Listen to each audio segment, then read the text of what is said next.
Os fundos imobiliários estão despencando se a gente for olhar para o valor patrimonial. Enquanto isso, a renda fixa está com taxas muito atrativas. Aí eu te pergunto, a gente tem que parar de investir em fundo imobiliário e colocar tudo na renda fixa agora? É isso que eu vou tentar te explicar nesse vídeo. Mas antes, já deixa o like no vídeo para você não esquecer depois e também se inscreve no canal para não perder os conteúdos que eu estou postando aqui. Tem vídeo novo todo domingo às 9 da manhã e às quartas-feiras às 18 horas. Quem começou a investir em fundo imobiliário há 6 meses atrás, 7 meses atrás, com certeza está olhando para os investimentos agora com muito medo. Porque é fato, o IFIX caiu 13%. O IFIX nada mais é do que a média dos fundos imobiliários. Então, na média, os fundos imobiliários despencaram 13%. Isso corresponde a quase metade do que aconteceu na época do Covid. Lá em 2020, o IFIX caiu 30%. Naquela época, pandemia global, tudo fechado, shopping fechado, ninguém saía de casa e despencou quase 30%. E hoje a gente atravessa uma crise financeira que já nos coloca quase na metade desse caminho da pandemia. Mas por que será que isso está acontecendo? Existem dois fatores principais que explicam essa queda. O primeiro deles é o risco fiscal que o nosso país está gerando. O atual governo está fazendo as dívidas da União, do país, só crescer. E quando a dívida de um país cresce demais, a desconfiança começa a ser gerada. Isso gera medo no mercado financeiro, principalmente nas pessoas que estão fora do Brasil, os investidores estrangeiros. Eles ficam com medo de colocar dinheiro no Brasil e acabam tirando tudo daqui. É até por isso que o dólar sobe também. O segundo motivo para a queda é o aumento da taxa Selic, que é a taxa básica de juros do país. A gente já falou dela aqui no canal. Gabriel, mas o que tem a ver a taxa Selic subir com o fundo imobiliário cair? Você já tá viajando. Vou te explicar rapidinho. Quando o governo faz dívida demais, a inflação sobe demais. E aí o preço dos produtos sobem, como por exemplo o café, tá quase R$30 o pacote de meio quilo. E se a inflação sobe demais, uma das ferramentas que a gente tem para abaixar essa inflação é a taxa de juros, a taxa Selic. Então, para tentar conter essa inflação, o Banco Central sobe a taxa Selic. Subindo a taxa, o crédito fica mais caro, as pessoas consomem menos, o dinheiro circula menos. E aí a inflação cai. Essa alta da taxa Selic, da taxa de juros, não é algo legal, mas é um remédio amargo que a gente tem que tomar para não enfrentar crises ainda maiores no futuro. Ô Gabriel, então realmente não é hora de investir em fundo imobiliário. Eu vou colocar tudo na renda fixa mesmo. Bom, se você olha para o mercado de renda fixa agora e as taxas que eles estão pagando, realmente fica difícil acreditar que é melhor ir para a renda variável, para os fundos imobiliários. Fica realmente difícil negar a vontade de colocar o dinheiro na renda fixa. Só para você ter uma ideia, o investimento tido como o mais seguro do país é o Tesouro Direto. E hoje tem um título do Tesouro que está pagando IPCA mais 7,8%. Isso significa que o dinheiro que você investir nesse título vai corrigir o valor da inflação, então ele se protege automaticamente da inflação.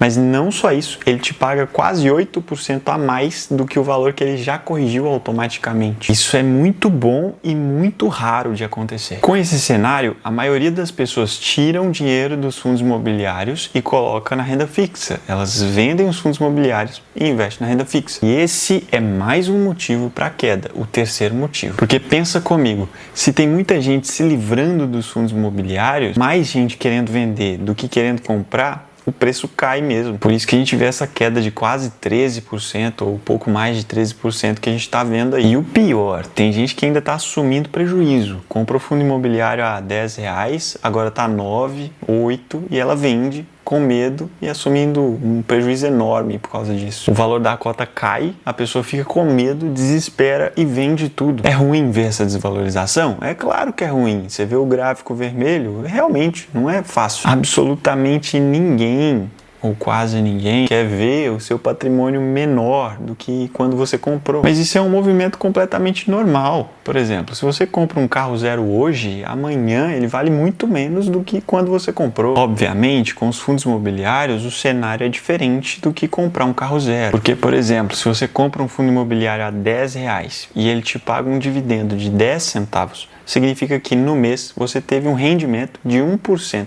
livre de imposto. Eu vou te explicar na prática se vale a pena ou não investir em fundo imobiliário agora, mas antes vamos entender o que é o dividend yield. O dividend yield é o valor em percentual do quanto você recebe de dividendo com relação ao valor da cota. Então, se você paga R$10 na cota e recebe 10 centavos de dividendo, o dividend yield é de 1%. Aí que está o pulo do gato. Presta atenção nisso aqui. Se o fundo imobiliário tem uma gestão muito boa e ele continua pagando o mesmo nível de dividendo, mesmo se a cota dele cair, significa que o seu resultado de dividendo vai ser muito maior do que o que era antes, com a cota mais cara. Vamos tentar entender agora na prática aqui no computador o quanto vale a pena ou não comprar um fundo imobiliário quando ele cai a cota. Presta atenção nisso aqui. Olha só, eu abri aqui no computador o Investidor 10 e pesquisei pelo fundo que a gente até investe lá na carteira do canal, o MXRF11. Se você perceber aqui, em 29 de setembro, mais ou menos, ele estava custando R$ 9,99. Vamos arredondar para R$10. E no mesmo mês ele pagou um dividendo de 9 centavos. Então ele custava R$10 e pagava 9 centavos. Vindo para essa planilha mágica aqui agora, vamos colocar aqui o que a gente sabe das informações lá de setembro do MXRF11. O primeiro valor da cota era R$10 na média, tá? R$ 9,99. E o valor do dividendo foi de 9 centavos. Então, olha só. No ano, ele pagou 10,8% de dividendo. Isso ao mês dá 0,9%, menos de 1%. Vamos trazer para a atualidade agora? Olha só, hoje o MXRF11 está custando R$ 8,96. E aqui no dividendo, ele também pagou os 9 centavos. Então, vamos voltar para a planilha e mudar esses valores aqui. R$ 8,96 e com os 9 centavos. Veja só o que aconteceu. Por ano, se manter esse patamar aqui, o MXRF11 paga 12,05% por ano. Isso significa que a cada mês ele vai pagar 1%. Viu que o dividend yield aumentou? A gente está recebendo mais dividendo porque a gente pagou mais barato na cota. Então, para aproveitar o dividend yield maior assim, você também tem que comprar a cota quando ela cair. Se você pagar só o valor mais alto, o dividendo não vai ser tão alto quanto se você tivesse comprado ela mais barata. Assim que você vai ajustando o preço médio e melhorando o seu dividend yield. Você compra R$10, depois compra R$9, o seu preço médio é 9,50. Deu para entender? Mas não só isso, outra coisa que você tem que se preocupar é comprar bons fundos imobiliários. Porque se você pega um fundo que tem uma gestão ruim, talvez ele diminua muito o patamar de dividendo dele, porque ele pode estar quebrando.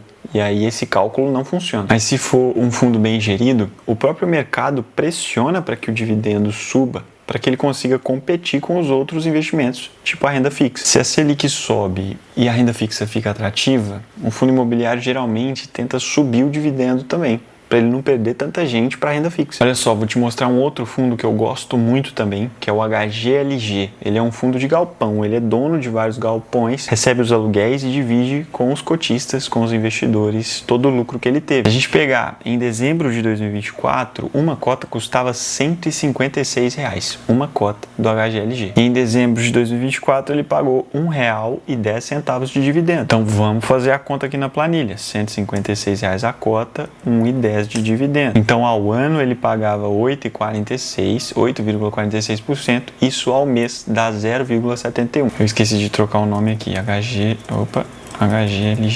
11. Mas você entendeu. Mas agora vamos buscar aqui os números atuais do HGLG. Presta atenção. O valor da cota do HGLG agora é R$ 147,80. E ele pagou os mesmos R$ 1,10. Isso de um mês para o outro. Olha o quanto a cota oscilou, de 156 para 147,80. Vamos refazer os cálculos. 147,80 o valor da cota e os mesmos 1,10. Anualizado, o dividend yield seria de 8,93. Subiu. Por que subiu? Porque o valor da cota caiu e ele pagou o mesmo dividendo. Então você entendeu? Se o valor da cota cai, mas a gestão mantém o mesmo padrão, pagando o mesmo dividendo, significa que o prêmio sobe. O dividendo que você recebe é maior com relação ao valor da cota que você pagou. Além disso, a taxa Selic não deve ficar nesse patamar alto por muito tempo. Eu acredito que até o final do ano ela vai continuar subindo até ali os 14%, 15%, mas nenhuma taxa Selic se mantém tão alta assim por tanto tempo. Então, uma hora ou outra, essa taxa Selic vai se acalmar, vai diminuir e quando isso acontecer, tudo fica bom para os fundos imobiliários. O cenário melhora. E aí essas cotas que estão desabando vão se recuperar. Repito, tem que ser um bom fundo imobiliário para ele conseguir se recuperar. E é aí que a gente vai ganhar dinheiro, porque a gente vai comprar o fundo imobiliário agora, que ele tá barato. E aí quando o cenário melhorar, o MXRF volta a valer 10, 10,20, 10,50, sendo que a gente comprou ele a 8,90. Gabriel, mas qual que é a conclusão disso, meu amigo? Eu fiquei confuso agora. Em resumo, nós estamos no momento em que investir em bons fundos imobiliários pode ser uma grande oportunidade. Ao mesmo tempo, a renda fixa está muito atrativa, porque as taxas da renda fixa estão muito boas. Ou seja, em qual você vai investir depende do seu perfil de investidor. Se você quiser algo mais conservador, sem correr tanto risco, a renda fixa é o lugar que você tem que ir. Se você já gosta do dividendo pingando na conta, tipo um Pix todo mês ali, e ainda aguenta um pouquinho de volatilidade, vê a cota um pouquinho no vermelho de vez em quando, os fundos imobiliários é uma chance de ganhar dinheiro. Eu, Gabriel, estou aportando nos dois ao mesmo tempo. Se você assiste a carteira do canal, é uma série que a gente tem aqui onde eu invisto R$200 todo mês do meu dinheiro. Você vê que lá eu compro ações, fundos imobiliários, invisto no exterior, em dólar e também coloco na renda fixa. Até na minha carteira pessoal eu faço isso. Eu defini uma estratégia para minha carteira pessoal também e todo mês eu aporto aquilo ali nos investimentos que eu defini inegociavelmente. É essa postura que separa quem é o investidor de quem é o especulador. Se você fica comprando e vendendo porque está com medo na oscilação, você só está especulando. Mas aí me conta você está investindo só na renda fixa? Você continua no fundo imobiliário? O que você está fazendo? Comenta aqui embaixo que eu vou te responder. Se você quiser ver a série que eu te falei da carteira do canal, eu vou deixar ela aqui do lado, ó, pode clicar para você ir lá pro vídeo. E eu espero de coração que esse vídeo tenha esclarecido alguma coisa para você. Não esquece de deixar o like e se inscrever no canal. E lembre-se, todo domingo, 9 horas da manhã e toda quarta-feira, às 18 horas, tem vídeo novo aqui no canal. Um beijo no seu coração e falou!